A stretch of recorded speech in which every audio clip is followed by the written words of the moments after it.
Hello les entrepreneurs! Aujourd'hui, nous allons parler des apports en société.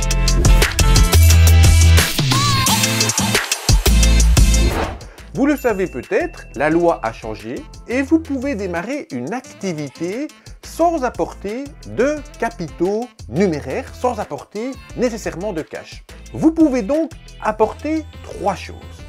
Du cash, des apports en industrie et des apports en nature. Nous allons parcourir les trois types d'apports. Des apports en numéraire, du cash, vous savez ce que je veux dire, je ne vais pas m'étendre sur le sujet, mais sachez que vous ne pouvez pas encore apporter de crypto-monnaie. Les apports en nature peuvent relever de différentes sortes.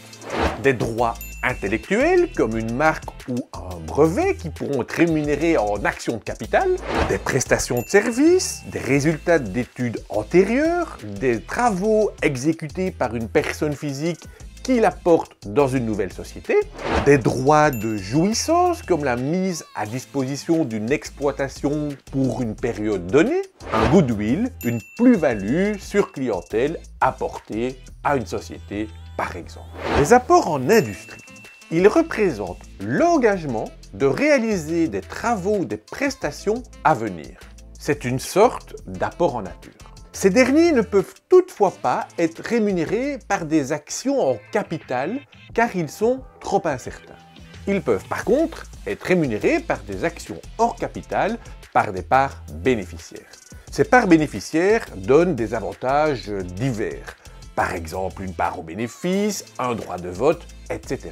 En cas d'apport en nature, les fondateurs doivent expliquer dans le cadre d'un rapport l'intérêt de ces apports pour la société. Les fondateurs doivent décrire et évaluer précisément leurs apports. Les apports en nature et en industrie doivent être soumis à un réviseur d'entreprise, c'est-à-dire un tiers, un expert financier qui doit garantir que la valeur des apports n'est pas surévaluée et qu'ils apparaissent pour une valeur correcte dans les comptes. Les apports en industrie sont très difficiles à évaluer puisque, vous l'avez compris, on parle d'engagement futur. Les parts bénéficiaires devront faire l'objet d'une convention précise pour organiser ces différents engagements. Bref, vous le voyez, la loi est stricte mais large. Vous pouvez apporter d'autres éléments que du cash pour créer votre boîte et développer votre entreprise avec succès. Bonne chance les entrepreneurs!